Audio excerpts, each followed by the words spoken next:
सुप्रभात पिलामाने पिलामाने आज आमे साहित्य कलिका बहिर माटी गला बिगिड़ी विषयटी पढ़िबा।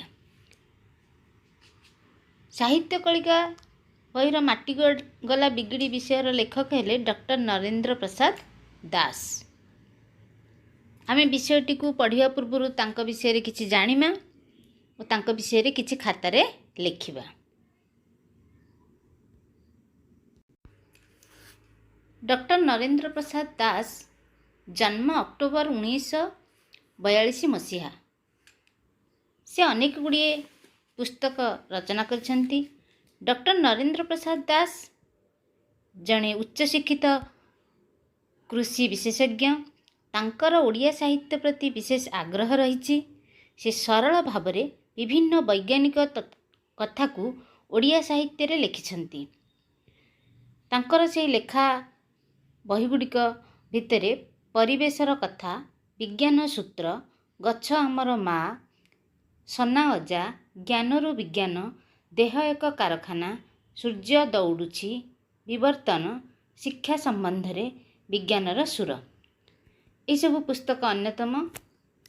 तेणु पिला माने तुमे आकु खातारे सब लिखि नेब। एबे चल आमे विषयटी को पढ़िबा।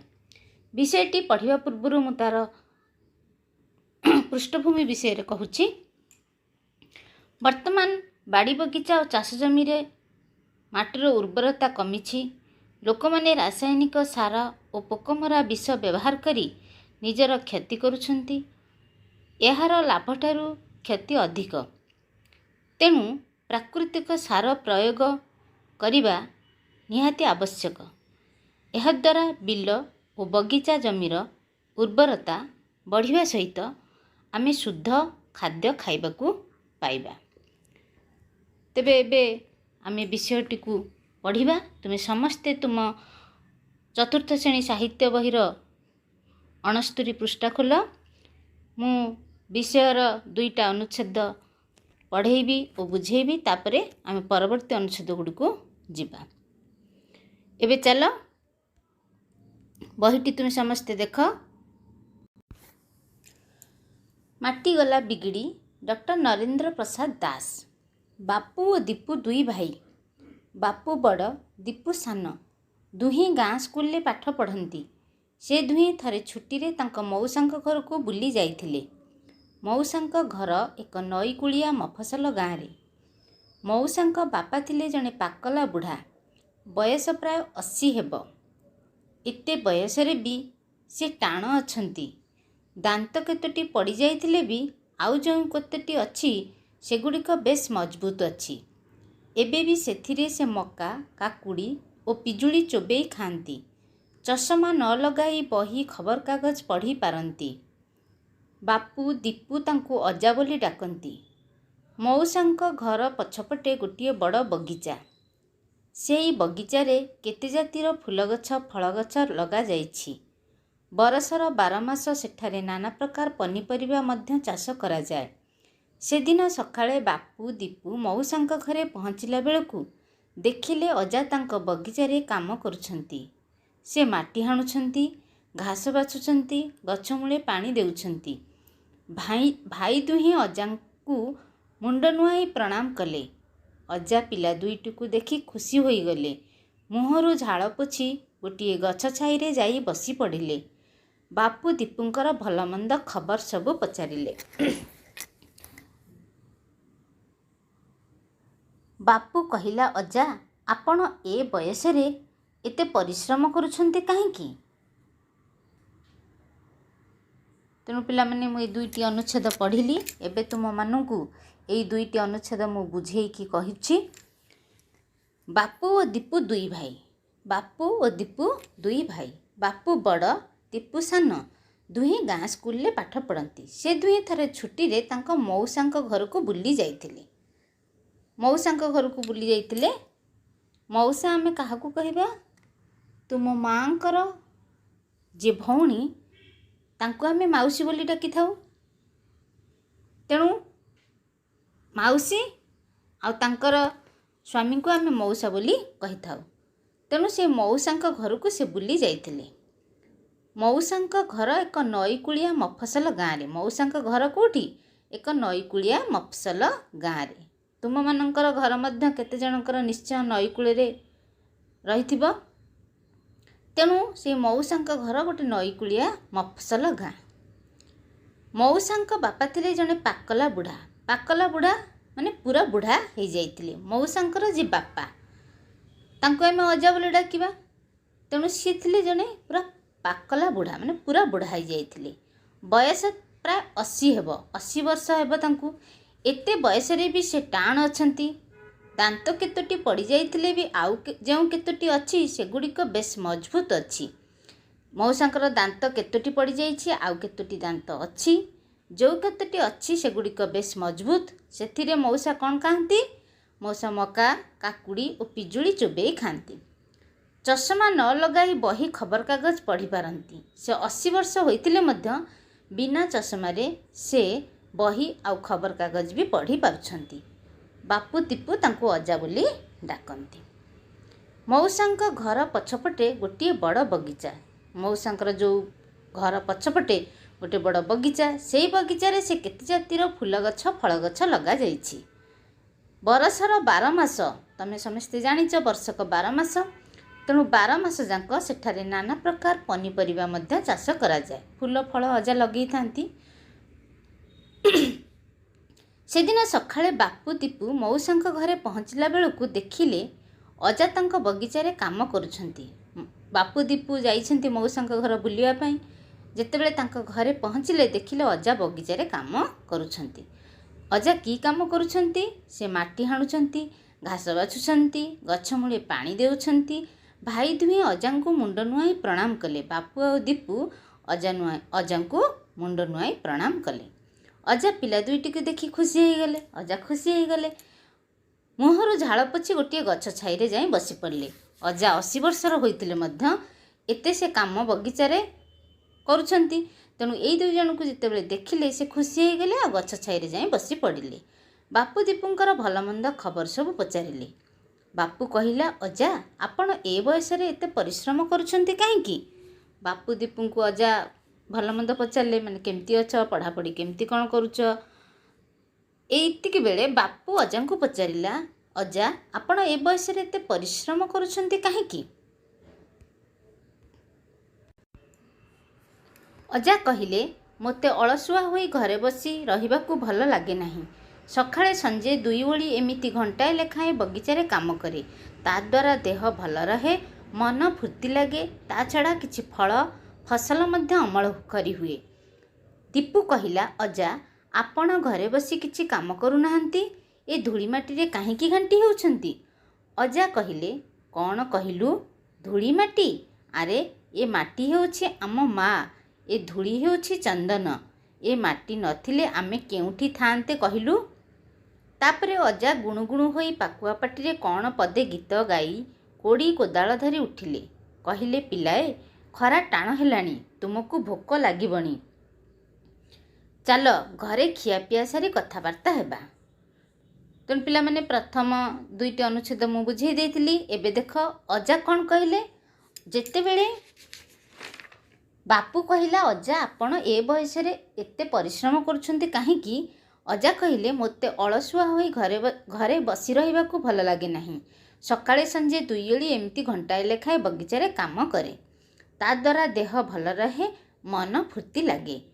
ଅଜା କହିଲେ, ମୋତେ ଅଳସୁଆ ହୋଇ ଘରେ ରହିବାକୁ ଭଲ ଲାଗେ ନାହିଁ। ସକାଳେ ଆଉ ସନ୍ଧ୍ୟା ସମୟରେ ଏମିତି ଘଣ୍ଟାଏ ଲେଖାଏଁ ବଗିଚାରେ କାମ କରେ। ତାଦ୍ୱାରା କ'ଣ ହୁଏ? ଦେହ ଭଲ ରହେ, ମନ ବି ଫୁର୍ତ୍ତି ଲାଗେ। ତା ଛଡ଼ା କିଛି ଫଳ ଫସଲ ମଧ୍ୟ ଅମଳ କରି ହୁଏ। ଅଜା ବଗିଚାରେ ଯେଉଁ କାମ କରନ୍ତି, ମାଟି ହାଣନ୍ତି, ଗଛ ମୂଳରୁ ଘାସ ଉପାଡ଼ନ୍ତି, ପାଣି ଦିଅନ୍ତି, ଫୁଲ ଗଛ ଫଳ ଗଛ ଲଗେଇଛନ୍ତି। ଏଇ ଯେଉଁ 2 ଓଳି ସେ ପରିଶ୍ରମ କରନ୍ତି ଘଣ୍ଟାଏ ଲେଖା, ସେଥିରେ ତାଙ୍କର କ'ଣ ହୁଏ? କିଛି ଫଳ ଫସଲ ମଧ୍ୟ ଅମଳ କରି ହୁଏ।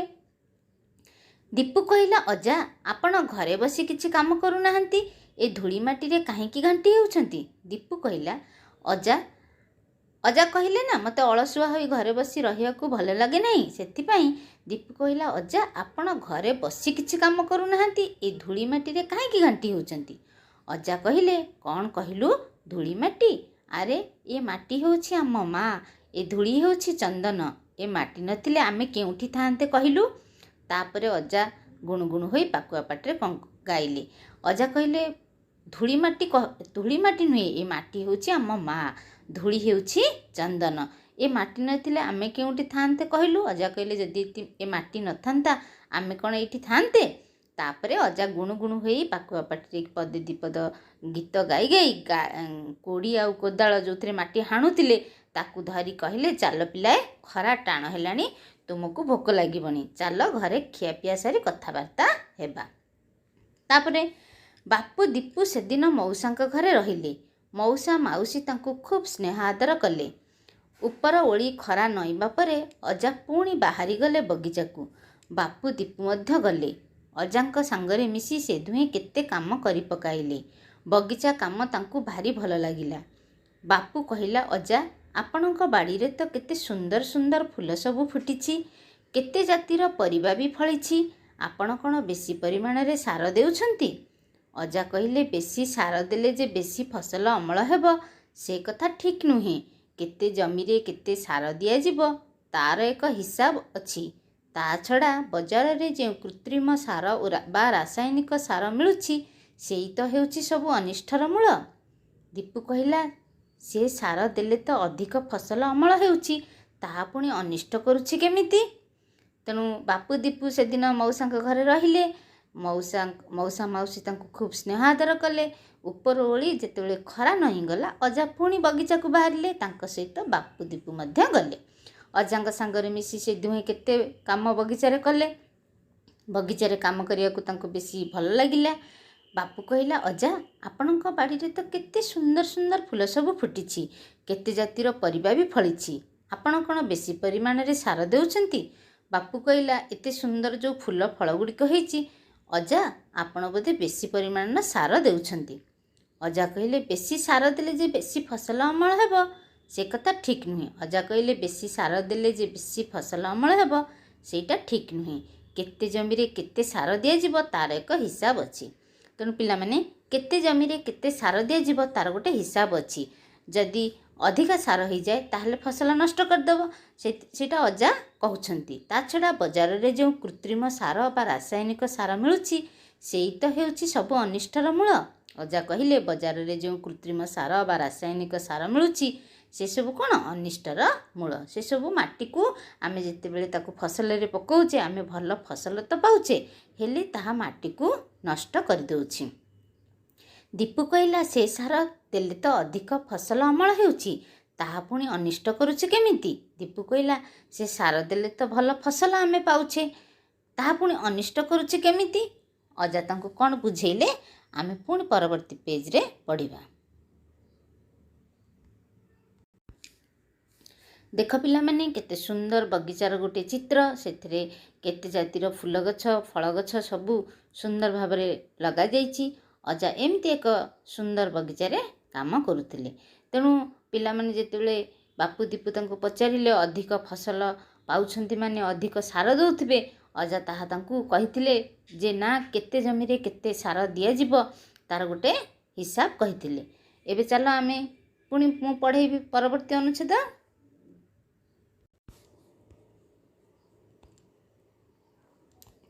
ଅଜା କହିଲେ, ଶୁଣ ପିଲାଏ, ଆମ ଏଇ ନଈକୂଳିଆ ଗାଁଟିର ମାଟି ଆଗେ ଖୁବ୍ ଉର୍ବର ଥିଲା।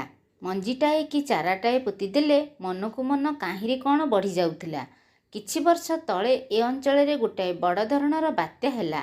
ବାତ୍ୟାରେ ଲୋକମାନଙ୍କର ଘରଦ୍ୱାର ଯାହା ତ ଭାଙ୍ଗିଲା, ତା ସହିତ ଅଧାରୁ ଅଧିକ ବଡ଼ ବଡ଼ ଗଛ ସବୁ ଉପୁଡ଼ି ପଡ଼ିଲା।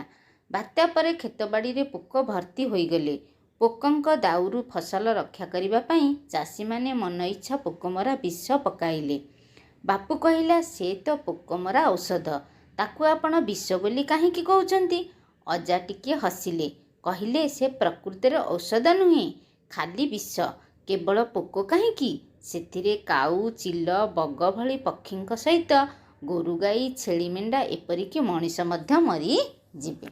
ତେଣୁ ପିଲାମାନେ, ଏଇ ଚିତ୍ରରେ ଦେଖ, ଜଣେ ଚାଷୀ କେମିତି ତା'ର ଫସଲରେ ଏଇ ପୋକମରା ଔଷଧ ସବୁ ପକାଉଛି। ତା ପଛପଟେ ସିଏ ଗୋଟେ ପୋକମରା ଔଷଧର गोटे डब्बा बांधी रखिछि पिठीरे आउ ताकू स्प्रे करुछि। तेणु अजा ताकू कहले शुण पिलाए आग एइठी गोटे देख पिलामाने जो बात्यारे केमिति बड़ बड़ गछ सब उपुड़ी पड़छि घर सब भांगी जाइछि। तेणु अजा सेई कथा से तांको बुझौछंती। अजा कहले आम एई नईकूलिया गाँटीर माटी आगे खूब उर्वर थिला। मंजीटाए कि चाराटाए पोतिदेले मनकु मन काहीरे कण बढ़ी जाउथिला। किछि वर्ष तले ए अंचल गोटाए बड़ धरणर बात्या हैला। बात्यारे लोकमानंकर घरद्वार जहा तो भांगिला ता सहित अधारू अधिक बड़ बड़ गछ सब उपुड़ी पड़िला। बात्या परे खेत बाड़ी रे लोक भर्ती होईगले। पोकंक दाउरू फसल रक्षा करिबा पई चाषी माने मन इच्छा पोकमरा विष पकाइले। अजा कहले आग ई नईकूलिया गाँटीर माटी खूब उर्वर थिला। जेतेबेले गोटे मंजीटाए कि चाराटाए पोति देउथिला से सांगा सांगे उठी जाउथिला। एबे किछि वर्ष तले गोटे बड़ धरणर बात्या हैला। पिला माने तमे गला बात्या फनी ताहा तुमे देखिथिबो, केते जण निश्चय समस्त देखिथिबो, अनुभव करथिबो।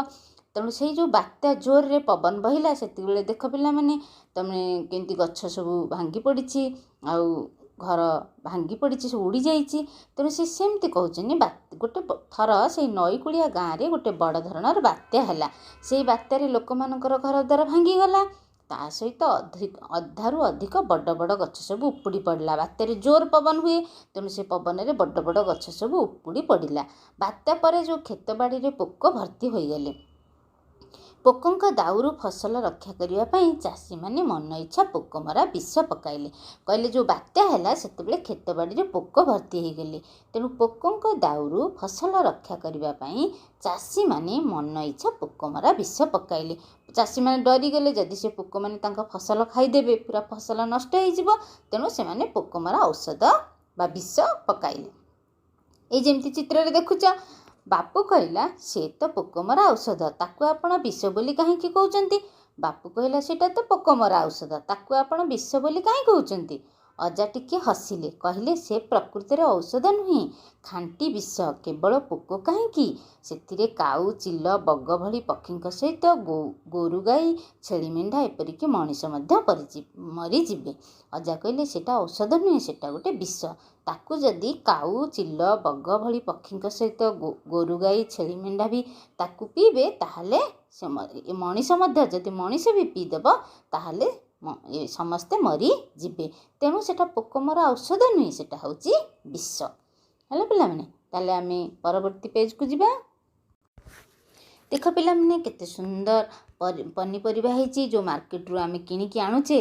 पिला माने ए सब केते सुंदर ग्रीन कलर देखा होची। आजिकली जो सब रासायनिक सार व्यवहार करा जाउची बा जो औषध व्यवहार करा जाउची भल फसल होची सेतिरे से माने चाषी माने जो आनिकी सब बाजार रे बिक्री करचंती हमकु सुंदर देखा जाउची सब सबज रंगर देखा होची आमे सब आनिकी घरे खाउचे। पिला माने तमे जानिबो ए सब जो ग्रीन कलर पनीपरिबा देखुछ सेतिरे सब रंग भी मिसौछंती किंतु से सबुरे ए जो पोकमरा औषध बा रंग मिसेकी जो रासायनिक सार प्रयोग फल चाषी माने तांको फसल जोड़ा अमल करचंती जोड़ा आणुचंती आमे तांको खाउचे से सब अजा सेति पई से पोकमरा औषध को विष बोली कहउतिले।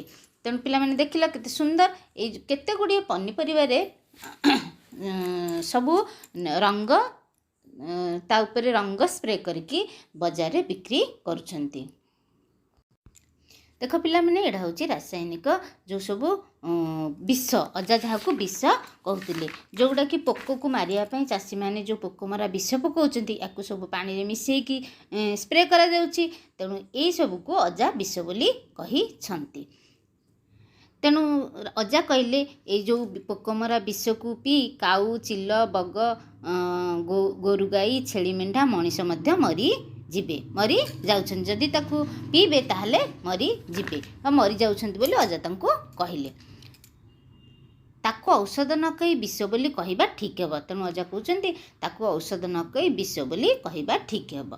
सतरे पिला माने ए जो औषध गुड़िक सब चाषी माने भल फसल अमल करबा पई स्प्रे करुचंती जो फसल रे से सब विष ताकू पीले पशुपक्षी माने मनीष मध्य मरी जिबे। अजा पुणी कहले लोक माने खेत बाड़ी रे विष पकाइबा फल रे अवश्य गछपतर रु पोक मरीगले हेले आउ गोटाए क्षति हला माटी रु जिया माने मध्य मरीगले। ପିଲା ଦୁହେଁ ହଠାତ୍ ବୁଝିପାରିଲେ ନାହିଁ ଯେ ମାଟିରୁ ଜିଆମାନେ ମରିଯିବାରୁ କ୍ଷତି କ'ଣ ହେଲା। ଅଜା କହିଲେ, ବୁଝିଲ, ଜିଆ ହେଉଛି କୃଷକର ପ୍ରକୃତ ବନ୍ଧୁ। ମାଟି ଭିତରେ ଅସଂଖ୍ୟ ଅଣୁଜୀବ ଅଛନ୍ତି। ସେମାନେ ଏତେ କ୍ଷୁଦ୍ର ଯେ ଖାଲି ଆଖିକୁ ଦେଖାଯାଆନ୍ତି ନାହିଁ। ଜିଆମାନେ ମାଟିକୁ ଖୋଳନ୍ତି, ମାଟିକୁ ଖାଆନ୍ତି। ଜିଆମାନେ ମାଟିକୁ ଖୋଳିଲେ ତାହା ଫସଫସିଆ ହୋଇଯାଏ। ମାଟିକୁ ଫସଫସିଆ କରିବାରେ ଅଣୁଜୀବମାନେ ସାହାଯ୍ୟ କରନ୍ତି। ତା ଫଳରେ ମାଟି ଉର୍ବର ହୋଇଥାଏ। ବାପୁ ଦୀପୁ ଆଗ୍ରହରେ ଅଜାଙ୍କ କଥା ଶୁଣୁଥିଲେ। ସେମାନେ ପଚାରିଲେ, ତାପରେ କ'ଣ ହେଲା? ଅଜା କହିଲେ, ପୋକମରା ବିଷର ପ୍ରୟୋଗ ଫଳରେ ମାଟିରୁ ଜିଆ ମଲେ। ତାଙ୍କ ସହିତ ଉପକାରୀ ଅଣୁଜୀବମାନେ ମଧ୍ୟ ମଲେ। ଫଳରେ ମାଟିର ଜୀବନୀ ଶକ୍ତି ଚାଲିଗଲା। ସେ ଆଉ ଲୋକଙ୍କ କଥା ଶୁଣିଲା ନାହିଁ। ତେଣୁ ପିଲାମାନେ ଏଠି ଅଜା କ'ଣ କହିଲେ? ଅଜା ପୁଣି କହିଲେ, ଲୋକମାନେ କ୍ଷେତବାଡ଼ିରେ ବିଷ ପକାଇବା ଫଳରେ ଅବଶ୍ୟ ଗଛପତ୍ରରୁ ପୋକ ମରିଗଲେ, ହେଲେ ଆଉ ଗୋଟାଏ କ୍ଷତି ହେଲା, ମାଟିରୁ ଜିଆମାନେ ମଧ୍ୟ ମରିଗଲେ। ପିଲାମାନେ, ତମେ ମାଟି ଖୋଳିଲେ ଦେଖିବ ମାଟି ଭିତରେ ଜିଆମାନେ ଥାଆନ୍ତି। ସେମାନେ ମାଟିକୁ କ'ଣ କରିଥାନ୍ତି କହିଲ? ପିଲା ଦୁହେଁ ହଠାତ୍ ବୁଝିପାରିଲେ ନାହିଁ ମାଟିରୁ ଜିଆମାନେ ମରିଯିବାରୁ କ୍ଷତି କ'ଣ ହେଲା। ପିଲାମାନେ, ବୁଝିଲ, ଜିଆ ହେଉଛି କୃଷକର ପ୍ରକୃତ ବନ୍ଧୁ। ତାକୁ ଆମେ ବନ୍ଧୁ ବୋଲି, କୃଷକର ବନ୍ଧୁ ବୋଲି କୁହାଯାଏ। ମାଟି ଭିତରେ ଅସଂଖ୍ୟ ଅଣୁଜୀବ ଅଛନ୍ତି। ଜିଆ ସହିତ ଅସଂଖ୍ୟ ଅଣୁଜୀବମାନେ ମଧ୍ୟ ଅଛନ୍ତି। ସେମାନେ ଏତେ କ୍ଷୁଦ୍ର ଯେ ଖାଲି ଆଖିକୁ ଦେଖାଯାଆନ୍ତି ନାହିଁ। ଆମ ଖାଲି ଆଖିକୁ ଦେଖାଯାଆନ୍ତି ନାହିଁ। ଜିଆମାନେ ମାଟିକୁ ଖୋଳନ୍ତି। ପିଲାମାନେ, ଜିଆମାନେ ତମେ ସମସ୍ତେ ଜିଆ ଦେଖିଥିବ। ମାଟି ଖୋଳିଲେ ଦେଖିବ ମାଟି ଭିତରୁ ଜିଆ ବାହାରେ। ତେଣୁ ସେମାନେ ମାଟିକି ଖୋଳନ୍ତି, ମାଟିକୁ ଖାଆନ୍ତି। ସେମାନେ ଯେଉଁ ମାଟି ଭିତରେ ଥାଆନ୍ତି ସେମାନେ ମାଟିକୁ ଖାଆନ୍ତି। ଜିଆମାନେ ମାଟିକୁ ଖୋଳିଲେ ତାହା ଫସଫସିଆ ହୋଇଥାଏ। ପିଲାମାନେ, ମାଟିକୁ ଯେତେବେଳେ ଜିଆମାନେ ଖୋଳନ୍ତି ତାହା ଫସଫସିଆ ହୋଇଯାଏ। ମାଟି ଉପରେ ତଳ ହୋଇଯାଏ। ମାଟିକୁ ଫସଫସିଆ କରିବାରେ ଅଣୁଜୀବମାନେ ସାହାଯ୍ୟ କରନ୍ତି। ଅଣୁଜୀବମାନେ ମଧ୍ୟ ସାହାଯ୍ୟ କରିଥାନ୍ତି। ତା ଫଳରେ ମାଟି ଉର୍ବର ହୋଇଥାଏ। ବାପୁ ଦୀପୁ ଆଗ୍ରହରେ ଅଜାଙ୍କ କଥା ଶୁଣୁଥିଲେ। ସେମାନେ ପଚାରିଲେ, ତାପରେ କ'ଣ ହେଲା? ଅଜା କହିଲେ, ପୋକମରା ବିଷର ପ୍ରୟୋଗ ଫଳରେ ମାଟିରୁ ଜିଆ ମଲେ। ତାଙ୍କ ସହିତ ଉପକାରୀ ଅଣୁଜୀବମାନେ ମଧ୍ୟ ମଲେ। ଫଳରେ ମାଟିର ଜୀବନୀ ଶକ୍ତି ଚାଲିଗଲା। ତେଣୁ ପିଲାମାନେ, ଅଜା କହିଲେ, ଯେତେବେଳେ ଯେଉଁ ଚାଷୀମାନେ ତାଙ୍କର ମାଟିରେ ଯେଉଁ ପୋକ ଗୁଡ଼ିକୁ ମାରିବା ପାଇଁ ଯେଉଁ ପୋକମରା ବିଷ ପକାଇଲେ, ତାଦ୍ୱାରା କ'ଣ ହେଲା? ସେ କହିଲେ, ମାଟିରୁ ଯେଉଁ ଜିଆ ଥିଲେ ସେମାନେ ସବୁ ଜିଆମାନେ ମରିଗଲେ। ଆଉ ତା ସହିତ ଅଣୁଜୀବମାନେ ମଧ୍ୟ ମରିଗଲେ। ତେଣୁ ଜିଆମାନେ କ'ଣ କରନ୍ତି? ମାଟିକୁ ଫସଫସିଆ କରିଥାନ୍ତି। ସେମାନେ ମାଟିରେ ଖାଆନ୍ତି। ମାଟି ଭିତର ଉପର ତଳ ମାଟିକୁ କରି ସେ ଫସଫସିଆ କରିଥାନ୍ତି। ତେଣୁ ସେ ସେୟା କହିଲେ ଯେ ପୋକମରା ବିଷ ଯେଉଁ ଚାଷୀମାନେ ପକାଇଲେ, ପୋକ ତ ମଲେ, ହେଲେ ମାଟି ଭିତରେ ଯେଉଁ ଜିଆ ଥିଲେ ବା ଅଣୁଜୀବମାନେ ଥିଲେ, ଯେଉଁଟାକି ସେ ଉପକାର କରନ୍ତି ବା କୃଷକର ବନ୍ଧୁ ବୋଲି ଆମେ ଜିଆକୁ କହିଥାଉ, ସେଇ ମାଟିକୁ ସେମାନେ ସବୁ ମରିଗଲେ। ଫଳରେ ମାଟିର ଜୀବନୀ ଶକ୍ତି ଚାଲିଗଲା। ସେ ଆଉ ଲୋକଙ୍କ କଥା ମାନିଲା ନାହିଁ। ମାନେ ମାଟିର ଆଉ କ'ଣ, ତାର ସେ ଯେଉଁ ଜୀବନୀ ଶକ୍ତି ମାନେ ବଳ ଯୋଗାଇବା ଶକ୍ତି, ଯେଉଁଟାକି ଭଲ ଫସଲ ଆମେ ପାଉଥିଲେ, ମାଟି ଆଉକୁ ଫସଫସିଆ କରିବାରେ ଜିଆ ସାହାଯ୍ୟ କରେ। ଯେତେବେଳେ ଜିଆ ମରିଗଲା ବା ଅଣୁଜୀବମାନେ ମାଟିରୁ ମରିଗଲେ, ସେତେବେଳେ ସେ ମାଟିକୁ ଆଉ ଫସଫସିଆ କେହି କରିବା ପାଇଁ ରହିଲେ ନାହିଁ। ତେଣୁ ମାଟିର ଜୀବନୀ ଶକ୍ତି ଚାଲିଗଲା ବୋଲି ଅଜା କହୁଛନ୍ତି। ଦେଖ ପିଲାମାନେ, ମାଟିର ଜୀବନୀ ଶକ୍ତି ବା ମାଟିର ଉର୍ବରତା ଗୁଣ। ଦେଖ ଫସଲ କେମିତି କିଛି ଫସଲ ଏଥିରେ ମରିଯାଇଛି, କେମିତି ଦେଖାଯାଉଛି। ତେଣୁ ୟାକୁ କ'ଣ କହନ୍ତି? ମାଟିର ଜୀବନୀ ଶକ୍ତି ଚାଲିଯାଏ। ତ ମାଟିରେ ଯେତେବେଳେ ଔଷଧ ପୋକମରା ବିଷ ଯେଉଁ ଚାଷୀମାନେ ପୋକଙ୍କୁ ମାରିବା ପାଇଁ ଯେଉଁ ପକାନ୍ତି, ପୋକମାନେ ତ ମରିଯାଆନ୍ତି, କିନ୍ତୁ ମାଟିର ଯେଉଁ ଜୀବନୀ ଶକ୍ତି, ମାଟିର ଉର୍ବରତା ଗୁଣଟା କମିଯାଏ। କମିକି ଦେଖ ପିଲାମାନେ, ଫସଲ କେମିତି କେତେ ଗୁଡ଼ିଏ ଫସଲ ମଝିରେ ସବୁ ମରିଯାଇଛି ଗଛ ଗୁଡ଼ିଏ, କେତେ ଗୁଡ଼ିଏ ଫସଲ ଗଛ ସବୁଜ ରଙ୍ଗର ଦେଖାହେଉଛି। ତେଣୁ ମାଟିର ଜୀବନୀ ଶକ୍ତି ଚାଲିଯାଇଛି ବୋଲି ଏଠି ଭଲ ଫସଲ ହୋଇନାହିଁ। ମାଟିର ଜୀବନୀ ଶକ୍ତି, ମାଟିର ଉର୍ବରତା ଗୁଣ। ଦେଖ ପିଲାମାନେ, ଜିଆ, ତମେମାନେ ମାଟି ଭିତରେ ଜିଆକୁ ଦେଖିଥିବ।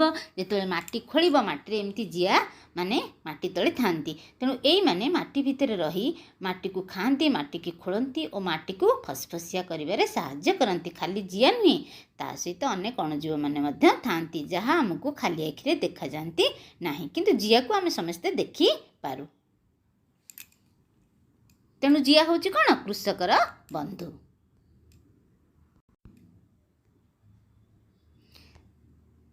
ତେଣୁ ଅଜା କ'ଣ କହିଲେ, ଫଳରେ ଯେଉଁ ମାଟିର ଜୀବନୀ ଶକ୍ତି ଚାଲିଗଲା ବା ଉର୍ବରତା, ତା'ର ଯେଉଁ ଉର୍ବରତା ଗୁଣଟି ଚାଲିଗଲା, ସେ ଆଉ ଲୋକଙ୍କ କଥା ଶୁଣିଲା ନାହିଁ। ତାପରେ ଲୋକମାନେ ମାଟିରେ ଦେଲେ ରାସାୟନିକ ସାର। ଏହାଦ୍ୱାରା ଫସଲ ସିନା ଭଲ ହେଲା, ମାତ୍ର ମାଟିର ସ୍ୱଭାବଟା ବିଗିଡ଼ି ଗଲା। ସାର ଦେଲେ ଫଳିବ, ନହେଲେ ନାହିଁ। ତା ସହିତ ପୁଣି ଶାଗପତ୍ର ଠାରୁ ଆରମ୍ଭ କରି ପନିପରିବା ପର୍ଯ୍ୟନ୍ତ ସବୁଥିରେ ଛିଞ୍ଚାଗଲା ମାରାତ୍ମକ ପୋକମରା ବିଷ। ମୁଁ ଯେଉଁଗୁଡ଼ା ଦେଖେଇଲି ତୁମକୁ, ପ୍ରତିଦିନ ବଜାରରୁ ଆମେ ଯେଉଁ ପନିପରିବା କିଣିକରି ଖାଉଛୁ ତା ଦେହରେ କେତେ ବିଷ ଲାଗିକରି ରହିଛି ଜାଣିଛ? ସେସବୁ ତ ଆମ ପେଟକୁ ଯାଉଛି। ଆମେ ତ ସବୁଦିନେ ବିଷ ଖାଉଛୁ। ତେଣୁ ଅଜା କ'ଣ କହିଲେ, ଯେଉଁ ମାଟିରେ ଯେଉଁ ରାସାୟନିକ ସାର ଚାଷୀମାନେ ପୋକମରା ଔଷଧ ପକାଇଲେ, ତା ସହିତ ଲୋକମାନେ ମାଟିରେ କ'ଣ ଦେଲେ, ରାସାୟନିକ ସାର ଦେଲେ। ଏହାଦ୍ୱାରା ଫସଲ ସିନା ଭଲ ହେଲା, ମାତ୍ର ମାଟିର ସ୍ୱଭାବଟା ବିଗିଡ଼ି ଗଲା। ସାର ଦେଲେ ଫଳିବ, ନହେଲେ ନାହିଁ। ଫସଲ ଯେଉଁ ଚାଷୀମାନେ ଭାବିଲେ କି ସାର ଦେଲେ ଫସଲ ଭଲ ହେବ, ନହେଲେ ନାହିଁ। ତା ସହିତ ପୁଣି ଶାଗପତ୍ର ଠାରୁ ଆରମ୍ଭ କରି ପନିପରିବା ପର୍ଯ୍ୟନ୍ତ ସବୁଥିରେ ଛିଞ୍ଚାଗଲା ମାରାତ୍ମକ ପୋକମରା ବିଷ। ପ୍ରତିଦିନ ବଜାରରୁ ଆମେ ଯେଉଁ ପନିପରିବା କିଣିକରି ଖାଉଛୁ ତା ଦେହରେ କେତେ ବିଷ ଲାଗିକରି ରହିଛି ଜାଣିଛ? ଅଜା କ'ଣ କହୁଛନ୍ତି, ମୁଁ ଦେଖେଇଲି ଯେଉଁ ଚିତ୍ରଟି, ସେଥିରେ ଯେଉଁ ପନିପରିବା ଗୁଡ଼ିକ ଆମକୁ ପୁରା ଫ୍ରେଶ୍ ଦେଖାଯାଉଥିଲା, ସେଇଆ କହୁଛନ୍ତି ଅଜା, ସେଥିରେ କେତେ ବିଷ ଲାଗିକରି ରହିଛି ଜାଣିଛ? ସେସବୁ ତ ଆମ ପେଟକୁ ଯାଉଛି। ପିଲାମାନେ, ସେଥିରେ ତ ଅନେକ ପୋକମରା ବିଷ ବି ପ୍ରୟୋଗ ହେଇଛି, ରାସାୟନିକ ସାର ଦିଆହେଇଛି, ସେଥିପାଇଁ ଆଉ ରଙ୍ଗ ବି ତା ଉପରେ ପକେଇକି ବଜାରରେ ବିକ୍ରି କରୁଛନ୍ତି। ତେଣୁ ସେଇଆ ଅଜା କହୁଛନ୍ତି, ତା ଦେହରେ କେତେ ବିଷ ଲାଗିକରି ରହିଛି ଜାଣିଛ? ସେସବୁ ତ ଆମ ପେଟକୁ ଯାଉଛି। ଆମେ ତ ସବୁଦିନେ ବିଷ ଖାଉଛୁ। ତେଣୁ ଅଜା ସେଇଆ କହୁଛନ୍ତି, ଆମେ ଡାଇରେକ୍ଟ ନହେଲେ ବି ଇନଡାଇରେକ୍ଟଲି ଆମେ ବିଷ ଖାଉଛୁ। ସବୁଦିନ ଆମେ କ'ଣ ଖାଉଛୁ? ବିଷ ଖାଉଛୁ। ତେଣୁ ଯେଉଁ ରାସାୟନିକ ସାର ଆଉ ଯେଉଁ ଔଷଧ ଦିଆହେଉଛି ପୋକମରା ବିଷ, ସେଥିପାଇଁ ଅଜା କହୁଛନ୍ତି ଯେ ସେଗୁଡ଼ା ସବୁ ହେଇ ବିଷ ଆମେ ଏଇ ପନିପରିବା ମାଧ୍ୟମରେ ଆମ ପେଟକୁ ଯାଉଛି। ବାପୁ କହିଲା, ଅଜା ଆପଣ ରାସାୟନିକ ସାର ଓ ପୋକମରା ବିଷ ବ୍ୟବହାର କରୁନାହାନ୍ତି? ଅଜା ଜୋର ଦେଇ କହିଲେ, ନା, ମୁଁ ଏସବୁ କେବେ ବ୍ୟବହାର କରେ ନାହିଁ। ଆମ ପାଖରେ ତ ଢେର ପ୍ରାକୃତିକ ସାର ଅଛି। ପିଡ଼ିଆ, ଗୋବର ଖତ, କମ୍ପୋଷ୍ଟ ଖତ, ଏସବୁ ହେଉଛି ପ୍ରାକୃତିକ ସାର। ପ୍ରାକୃତିକ ସାର ଦେଲେ ପୋକମରା ବିଷ ପକାଇବା ଦରକାର ହେବ ନାହିଁ। ତା ଫଳରେ ଆମେ ଶୁଦ୍ଧ ଖାଦ୍ୟ ଖାଇବା। ଅଜାଙ୍କ ଠାରୁ ଏତେ କଥା ଶୁଣିବା ପରେ ବାପୁ ମୁଣ୍ଡରେ ଗୋଟିଏ ପ୍ରଶ୍ନ ଖେଳୁଥିଲା। ବାତ୍ୟାରେ ତ ଗଛ ଉପୁଡ଼ିଲେ, ହେଲେ କ୍ଷେତରେ ପୋକ ବଢ଼ିଲେ କାହିଁକି? ଅଜା ତାର ସନ୍ଦେହ ଦୂର କରିବାକୁ ଯାଇ କହିଲେ, ଗଛରେ ଚଢ଼େଇମାନେ ବସା କରି ରହନ୍ତି। ସେମାନେ ବିଲବାଡ଼ିରୁ ପୋକ ଖାଆନ୍ତି। ବାତ୍ୟାରେ ଗଛ ଉପୁଡ଼ି ଯିବାରୁ ସେମାନଙ୍କ ମଧ୍ୟରୁ କେତେକ ମଲେ, ଆଉ କେତେକ ଆଶ୍ରୟହୀନ ହୋଇ ଅନ୍ୟ ଆଡ଼େ ଉଡ଼ିଗଲେ।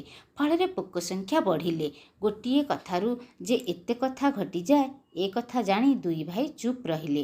ଏଥର ଅଜା ଉଠିଲେ, କହିଲେ, ଚାଲ ପିଲାଏ, ସନ୍ଧ୍ୟା ହୋଇଗଲାଣି, ଘରକୁ ଯିବା।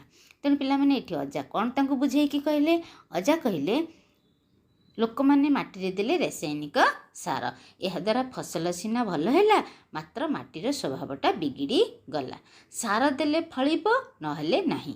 ତା ସହିତ ପୁଣି ଶାଗପତ୍ର ଠାରୁ ଆରମ୍ଭ କରି ପନିପରିବା ପର୍ଯ୍ୟନ୍ତ ସବୁଥିରେ ଛିଞ୍ଚାଗଲା ମାରାତ୍ମକ ପୋକମରା ବିଷ। ପ୍ରତିଦିନ ବଜାରରୁ ଆମେ ଯେଉଁ ପନିପରିବା କିଣିକରି ଖାଉଛୁ ତା ଦେହରେ କେତେ ବିଷ ଲାଗିକରି ରହିଛି ଜାଣିଛ? ସେସବୁ ତ ଆମ ପେଟକୁ ଯାଉଛି। ଅଜା ସେଇଆ କହିଲେ, ଯେଉଁ ପନିପରିବା ଆମେ କିଣିକରି ଖାଉଛୁ ସେଥିରେ ଅନେକ ବିଷ ଲାଗିକରି ରହିଛି, ଯେଉଁଟାକି ଆମ ପେଟକୁ ଯାଉଛି। ଆମେ ତ ସବୁଦିନେ ବିଷ ଖାଉଛୁ। ସେଥିପାଇଁ ପିଲାମାନେ, ଆଜି ଦେଖ, ଆଗେ ଯେତେବେଳେ ସମସ୍ତେ ଗୋବର ଖତର ବ୍ୟବହାର କରି ବା ପିଡ଼ିଆ ବ୍ୟବହାର କରି, କମ୍ପୋଷ୍ଟ ଖତ କୁ ବ୍ୟବହାର କରି ସବୁ ଫସଲ କରୁଥିଲେ, ପନିପରିବା କରୁଥିଲେ, ସେସବୁ ଖାଉଥିଲେ, ସେମାନଙ୍କ ସ୍ୱାସ୍ଥ୍ୟ ଭଲ ରହୁଥିଲା, ସେତେ ରୋଗ ନଥିଲା। ଏବେ ପିଲାମାନେ ଦେଖୁଛ, ସମସ୍ତଙ୍କ ଘରେ ଘରେ ସମସ୍ତେ ରୋଗୀ ହେଇଗଲେଣି। ସମସ୍ତଙ୍କ ପାଇଁ ଯେମିତି ଔଷଧ ନହେଲେ ନ ଚଳେ। ତେଣୁ ସେଥିପାଇଁ ଅଜା କହୁଛନ୍ତି, ଆମେ ଯେଉଁଗୁଡ଼ା ଖାଉଛେ ସେଗୁଡ଼ା ବିଷ। ଏଇ ଯେଉଁ ବିଷ ଖାଉଛେ ତା ଦ୍ୱାରା କ'ଣ ହେଉଛି, ଆମ ଦେହରେ ଅନେକ ରୋଗ କ୍ରିଏଟ୍ ହେଉଛି, ଯାହାଦ୍ୱାରା କି ଆମେମାନେ ସମସ୍ତେ ଔଷଧ ଉପରେ ନିର୍ଭର କରୁଛେ। ତେଣୁ ଏବେ ସମସ୍ତେ ଚାଷୀ आउ कहीं गोबर खत पिड़िया कंपोस्ट खत व्यवहार करके चाष करू नाहंती समस्ते रासायनिक सार उपरे निर्भर करुछंती तेणु से अजय कहले ये पिड़िया गोबर खत कंपोस्ट खत एसबू हूँ प्राकृतिक सार देले पोकमरा विष पकाइबा दरकार हेब ना अजा कहया कथा जदि आम पिड़िया गोबर खत पिला माने गोबर खत जानिच गोबर जो खतटा सुखेकी गुंड करके दि जाए कंपोस्ट खत पिला माने कौन पिला माने कंपोस्ट खत होची धर आमे आम बाड़ी पछपटे गोटे बड़ खाल गोटे करदेबा गोटे बड़ गड्ढा करदेबा ता भितरे आमे आम बाड़ीर जो पत्र काठी कुठा जहाँ भी सब पड़ुची अलिया ताकू नेकी से खाल भितर आम पकेबा ता भितर आम पकेबा सबुदिन एमती पकई चलुवा एमती बहुत दिन हो गले जितेबले सेगुड़े सब ता भितर रहीकि से पत्र सुखिला पत्र जहाँ भी कुटा से सब पचिଯିव पचिगला परे ताकू आमे ताकू कौन करवा ताकू से खालरू बाहरी करी ताकू आमे गुंड करिके खरारे सुखेई देबा आ ताकू नेकी आमे गछ मूले देले ताहा भी भल कंपोस्ट ताकू कौन कह जाए कंपोस्ट खत ताहा जदि आमे गछ मूले देबा आमे भल फसल मध्य पाई परिबा से अजा कहउचंती एसबू जिनिस देले आमको रासायनिक सार बा पोकमरा रासायनिक सार देवाक पड़िबो नहीं बा पोकमरा विष पकाइबा दरकार हेब नहीं ता फल आमे कौन करिया शुद्ध खाद्य खाई पारिबा सेतिरे हमर आ विष मिसिबो नाही कारण आमे ताको शुद्ध खाई परिबा सेटा आमे निजे कले गोबर खत कंपोस्ट खतर व्यवहार कले आ पोकमरा विष पकाइले नाही अजांग ठारू एत कथा सुनिया परे बापू मुंडरे गोटे प्रश्न खेलुतिला बात्यारे त गछ उपुड़िला हेले खेतरे पोक बढ़िले काहेकि जेतेबेले अजा एत कथा कहले बापू मुंडे गोटे प्रश्न खेलुतिला बात्यारे तो गछ उपुड़िला हेले खेतरे पोक बढ़िले काहेकि अजा तार संदेह दूर करने को जाई कहले गछरे चढ़ई माने बसा करी खाती रहंती सेमाने बिलबाड़ीरू पोक खाती बात्यारे गछ उपुड़ी जिबारु सेमानक मध्यरु केतक मले आउ केतक आश्रयहीन होई अन्य आड़े उड़ी गले फल पोक संख्या बढ़िला अजा कहले बापू दीपू कहले बात्यारे गछ उपुड़िला पोक बढ़िले केमिति अजा कहले जो गछरे चढ़ई माने बसा कर रहंती पिला माने तुम माने देखिथिबो सेई चढ़ई माने केंति बंचंती से माने बिलबाड़ीरू पोक खाती बात्यारे जितेबाला गछ उपुड़ी गला से मानक मध्यरु केते गुडे पक्षी कौन कर मरी गले आउ केतक सेठू उड़ीकी अन्य आड़े उड़ी गले फल जो पोक मानक आउ के खाइबा पे रहिले नै तेणु सेथि जोगु कौन हैला पोक संख्या बढ़ी गला देख पिला माने मु तुमको केते चित्र देखैबी देख पिला माने एटा होची पोक केमिति खाई जाउछंती पत्र को केमिति खांती जेतेले फसल हुए एमतिया केते पोक अछंती जोगडे कि फसल पत्र को देख किंतु कणा करी देछंती तेणु जेतेले पोक माने फसल को खाई देंती चाषीर चिंता बढ़ी जाए से कौन करिवो सेथिपई से कौन करे पोक मरा विष आनिकी प्रयोग करे ता खेतरे एटी देखिले पिला माने एटी देख पिला माने आउ गोटे पोकर चित्र ये माने सब फसल रही फसल को कौन करती खाई दियंती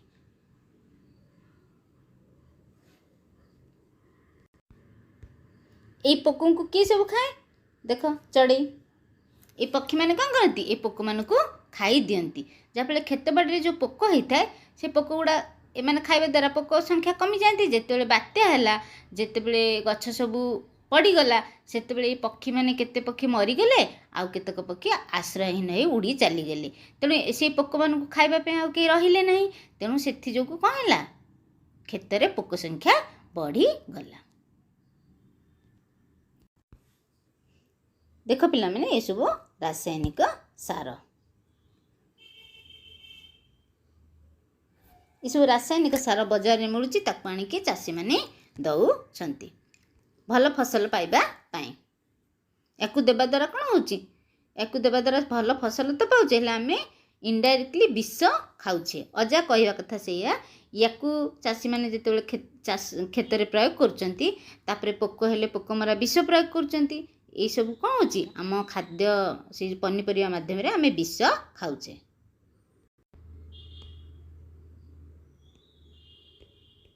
देख पिला माने एटा होची कंपोस्ट जो आमर गोबर खत आम जब गोबर खत एमती देकी आम किसी मंजी बा किसी चारा पकेबा ताहले आमर कौन हम भल फसल हेब तुम बही रे भी चित्र अच्छी देखिबो।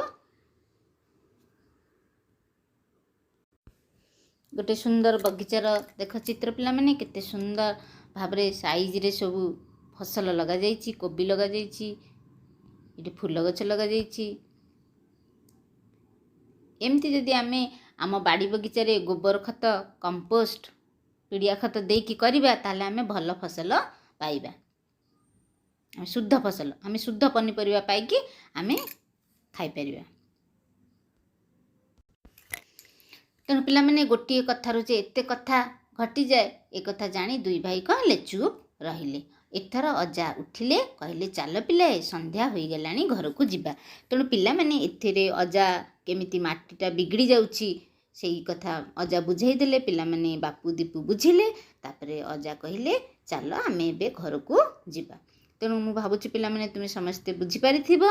एबे चल आमे प्रश्न उत्तर आलोचना करिबा। ओ एथिरे जो कठिन शब्द गुड़िक रही तार अर्थ मु लिखिछि, तुमे सब खातारे लिखि नियो। देख पिला माने एठी केतोटी नूतन शब्द और तार अर्थ।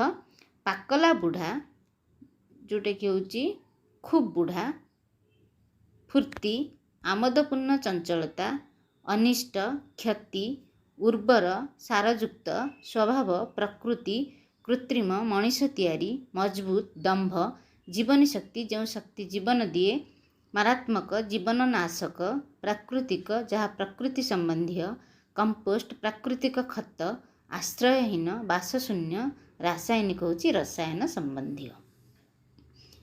एबे तुम ताकू सब खातारे लिखि नेब आ मने रखिबो।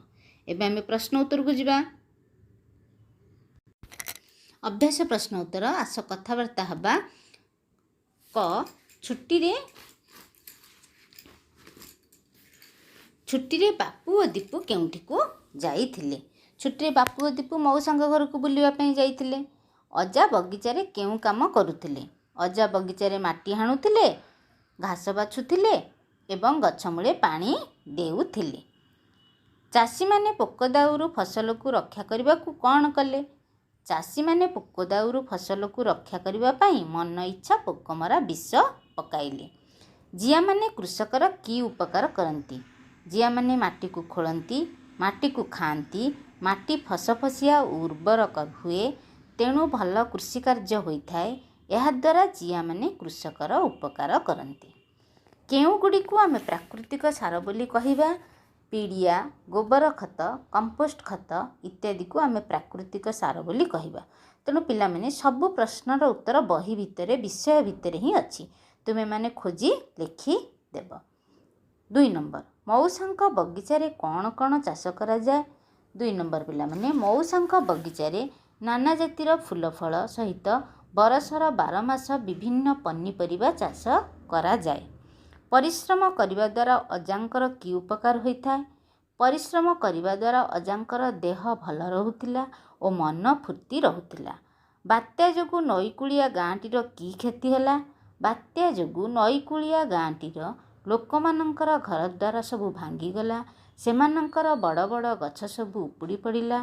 खेत बाड़ी रे पोक भर्ती होईगले। जिया किपरि कृषकर बंधु? जिया माने माटी को खोली खाइबा फलरे ताहा फसफसिया उर्वर होई जिबारु भल फसल हुए। तेणु जिया हेउची कृषकर उपकार रे लागे। एथिपाई जिया कृषकर बंधु। माटी किपरि बिगड़ी गला? पिला माने माटी किपरि बिगड़ी गला? माटी रे पोकमरा विषर प्रयोग फलरे माटीरु जिया मले, ता सहित उपकारी अणुजीव माने मध्य मले। फलरे माटीर जीवनी शक्ति चाली गला। से आउ लोकंकर कथा शुणिला नाही। माटीरे बारंबार रासायनिक सार देबा फलरे तार स्वभावटा बिगड़ी गला। 3 नंबर पिला माने सरल भाषा रे बुझाई लेख। पिला माने 3 नंबर सरलार्थ सरल भाषा रे बुझाई लेखिबा माने सरलार्थ। ए माटी होछि आम माँ, ए धूड़ी होछि चंदन। तेणु पिला माने आगुरु तुम सरलार्थ लिखिच, लिखिब ए माटी डट डट डट चंदन।